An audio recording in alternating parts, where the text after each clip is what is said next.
108 సార్లు రామజపం చేసిన అనంతరము రామ జయ జయ రామ శ్రీరామ జయ రామ జయ జయ రామ శ్రీరామ జయ రామ జయ శ్రీరామ జయ రామ జయ జయ రామ రామ శ్రీరామ రామ శ్రీరామ జయ జయ రామ శ్రీరామ జయ రామ జయ జయ రామ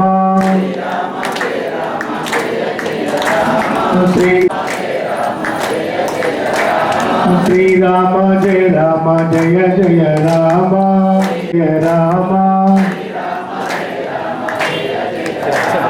శ్రీరామ జయ రామ జయ జయ రామ శ్రీరామ జయ రామ జయ జయ రామ శ్రీరామ జయ రామ జయ జయ రామ శ్రీరామ జయ రామ జయ జయ రామ శ్రీరామ జయ రామ జయ జయ రామ శ్రీరామ జయ రామ శ్రీరామ జయ రామ జయ జయ శ్రీరామ జయ రామ జయ జయ రామ జయ జయ రామ శ్రీరామ జయ రామ జయ జయ రామ శ్రీరామ జయ రామ జయ జయ రామ శ్రీరామ జయ రామ జయ జయ రామ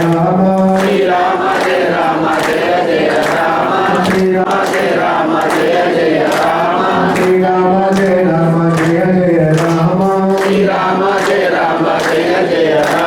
శ్రీరామ జయ రామ జయ జయ రామ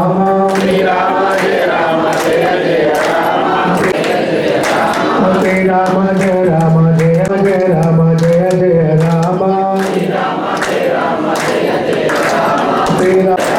శ్రీరామ జయ రామ జయ జయ రామ శ్రీరామ జయ రామ జయ జయ రామ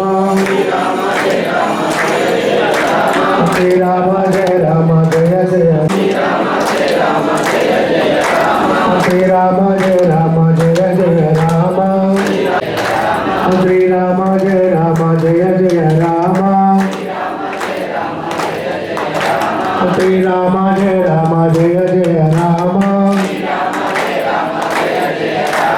శ్రీరామ జయ రామ జయ జయ రామ శ్రీరామ జయ రామ జయ జయ రామ శ్రీరామ జయ రామ జయ జయ రామ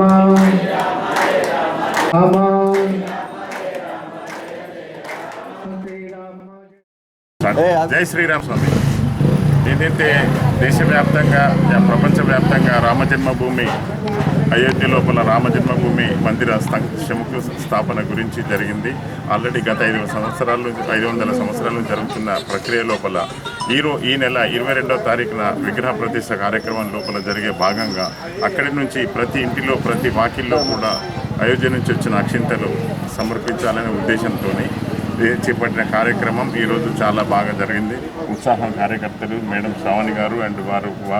అంతా ఇతర కార్యవర్గ సభ్యులందరూ కూడా అక్కడ మార్కండేయ టెంపుల్ నుంచి తీసుకొని వచ్చి ప్రతి గడపకు అక్షింతలు చేర్చాలనే ఉద్దేశంతో ఒక మంచి సంకల్పంతో చేస్తున్న ఉత్సాహం చాలా గొప్పగా ఉంది. అయితే ఈ అక్షింతల యొక్క కార్యక్రమం కూడా ఏంటంటే ఈ రోజున ఏదైతే అక్షింతలు వస్తున్నాయో అక్షింతలు కూడా అందరూ కూడా 22 వరకు అట్లనే వాళ్ళ పూజా మందిరంలో ప్రిజర్వ్ చేసి పెట్టుకొని 22 నాడు ఆ విగ్రహ ప్రతిష్ఠ స్వీకరించి చూసి అంతా చేసిన తర్వాత అదే రోజు ప్రతి ఇంట్లో కూడా ప్రతి ఇంట్లో దీపాలు వెలిగించి ఒక దీపావళి పండుగలాగా జరుపుకొని 23 రోజున పొద్దున పూట నుంచి ఈ అక్షింతలు ఏవైతే ఉన్నాయో పెద్దవాళ్ళు వాళ్ళు ఆశీర్వదించుకొని మిగిలిన వాళ్ళు చిరంజీవులందరికీ ఆశీర్వదించి ప్రతి పుణ్య కార్యక్రమంలో ప్రతి పెళ్లి రోజు ప్రతి పుట్టినరోజు ప్రతి గృహ ప్రవేశాలు ఇట్లాంటి మంచి కార్యక్రమాలు ఉంచుకొని ఈ అక్షింతలను కూడా ప్రతి ఇంట్లో కూడా లక్ష్మీ క్షేత్రం ఉంటుంది. ఆ లక్ష్మీ క్షేత్రం లోపల కూడా ఈ అక్షింతలు పెట్టుకొని చాలా జాగ్రత్తగా ఉంచుకొని ఈ అయోధ్య ఆ రోజు కార్యక్రమం కూడా వీక్షించాలని చెప్పి సంకల్పంతో ఈ యొక్క కార్యక్రమం చేపట్టడం జరిగిందండి. కనుక దీన్ని సద్వినియోగపరిచి అందరూ దీన్ని ఒక మంచి అవకాశంగా స్వీకరించాలని భావనతో జై శ్రీరామ్ స్వామి. జై శ్రీరామ్.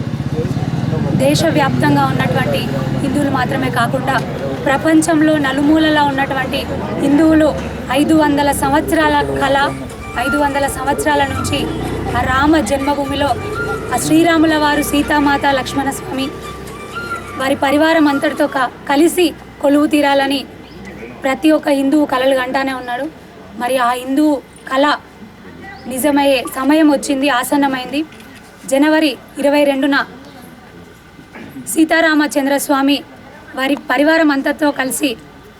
అక్కడ ప్రతిష్ఠింపబడే రోజు జనవరి 22వ రోజు, అతి పవిత్రమైనటువంటి రోజు. మరి శ్రీరామతీర్థ ట్రస్ట్ వారు ఒక మంచి సంకల్పం తీసుకొని ఆ శ్రీరాముడి పూజా అక్షితలు వారి ఆశీర్వాద రూపంలో ప్రతి ఒక్క ఇంటికి చేరాలి, దేశవ్యాప్తంగా ఉన్నటువంటి ప్రతి ఒక్క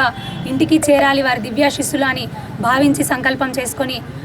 ఆ పూజాక్షితలను ప్రతి ఇంటికి చేర్చడానికి ఈరోజు అందించడం జరిగింది. దానిలో భాగంగానే జగిత్యాల పట్టణంలోని కృష్ణానగర్లో స్థానికంగా ఉన్నటువంటి మార్కండేయ ఆలయం దగ్గర నుంచి అక్కడ ఆ శ్రీరాముల వారి దివ్య సన్నిధిలో పూజ చేసి నామజపం చేసి ఆ పూజా అక్షితలని కృష్ణానగర్లోని ప్రతి ఇంటింటికి కూడా వారి శ్రీరాముల వారి ఆశీస్సులు చేరే విధంగా అక్షింతలను కూడా ప్రతి ఇంటికి కూడా అందించడం జరుగుతుంది. ఈ కార్యక్రమంలో నాతో పాటు పాల్గొంటున్నటువంటి పెద్దలందరికీ కూడా పేరు పేరున ఆ శ్రీరామ భక్తులందరికీ ఆ శ్రీరామ సైన్యం అంతటికీ కూడా మరొక్కసారి పేరు పేరున కూడా హృదయపూర్వక నమస్సుమాంజలు అదేవిధంగా ధన్యవాదాలు తెలియజేస్తూ ఉన్నాను. ఆ శ్రీరాముడికి అందరూ కూడా భక్తులే, ఆ శ్రీరాముడి సైన్యంలో మనందరము కూడా భాగమే. మరి ఇందాక పెద్దలు చెప్పిన విధంగా జనవరి 22 వరకు కూడా ఈ శ్రీరాముడి ఆశీస్సులుగా వచ్చినటువంటి పూజాక్షితలను పూజా మందిరంలో ఉంచుకుని ప్రతిరోజు పూజ చేసి జనవరి 22 రోజు అక్కడ అయోధ్య రామ జన్మభూమిలో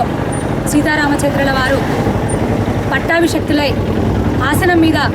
ఆసీనులై కూర్చొని ఉన్న సమయంలో మనందరము కూడా దేశవ్యాప్తంగా ప్రతి గల్లీ గల్లీన వాడవాడన వీధి వీధిన ప్రతి ఇంటిలో కూడా మన ఇంటికి శ్రీరామచంద్రుడు చేరాడు, సీతామాతతో సపరివారంగా మన ఇంటికి చేరాడు అనే విధంగా ప్రతి ఇంటిలో కూడా సంబరాలు జరుపుకొని పూజలు జరుపుకొని దీపావళి పండగలాగా మనం దీపావళి పండగ ఎలా అయితే జరుపుకుంటామో ఒక దీపావళి పండగలాగా కూడా ప్రతి ఇంటిలో కనీసం 5 దీపాలు వెలిగించి ఇంకా సంతోషంగా ఉన్న వాళ్ళు ఇల్లంతా కూడా దీపాలు పెట్టుకోవచ్చు. ఎందుకంటే శ్రీరాముడు మన ఇంటికి వచ్చిన రోజు శ్రీరాముడిని మంచి ప్రమిదలతో దీపపు వెలుగులతో ఆ లక్ష్మీమాతను కూడా మనం లోపలికి ఆహ్వానించాలి కదా శ్రీరామచంద్రుల వాళ్ళు వచ్చినప్పుడు. మరి అంత కళ్యాణంగా శుభప్రదంగా ప్రతి ఒక్కడు కూడా జనవరి 22 నాడు సెలబ్రేట్ చేసుకోవాలని జరుపుకోవాలని మరి ముఖ్యంగా కోరుకుంటూ అదేవిధంగా ఎక్కడికక్కడ కూడా శ్రీరామచంద్రుల వారి భజనలు నామజపాలు సత్సంగాలు అన్నీ కూడా జరుగుతూనే ఉన్నాయి. ప్రతి ఒక్కరూ కూడా శ్రీరామ భక్తులందరూ ప్రతి ఒక్క హిందువు కూడా ఆ సత్సంగాల్లో శ్రీరాముడి జపనామ స్మరణలో తరించాలని కోరుకుంటూ ఈరోజు కూడా స్థానికంగా ఉన్నటువంటి మార్కండేయ టెంపుల్లో 6:15 నుంచి శ్రీరాముల వారి నామజప కార్యక్రమం కలదు. ప్రతి ఒక్కరూ కూడా హాజరై ఆ కార్యక్రమాన్ని విజయవంతం చేయగలని కోరుకుంటా ఉన్నాను. అదేవిధంగా జనవరి 22 తర్వాత కూడా ఈ పూజలో ఉంచినటువంటి అక్షింతలను వారి ప్రసాదంగా వచ్చిన అక్షింతలను ఏ అయితే శుభకార్యాలు జరుగుతాయో ప్రతి ఒక్క శుభకార్యాలలో కూడా వారి ఆశీస్సులుగా ప్రతి ఒక్కరూ కూడా స్వీకరించగలరని మరొక్కసారి ప్రార్థిస్తూ ఆ సీతారామచంద్రుల వారి కృప వలన మన జగిత్యాల నియోజకవర్గం సస్యశ్యామలంగా మారి ఒక మంచి పరిపాలనలో వెలుగొందాలని మరొక్కసారి శ్రీరామ రాజ్యంగా మన జగిత్యాల నియోజకవర్గం వెలుగొందాలని కోరుకుంటూ ఆ రాముడి ఆశీర్వాదాలతో ప్రతి ఒక్కరూ కూడా సుఖ సంతోషాలతో ఆయుర ఆరోగ్యాలతో అష్టైశ్వర్యాలతో వెలుగొందాలని మరొక్కసారి కోరుకుంటున్నాను. జై శ్రీరామ్.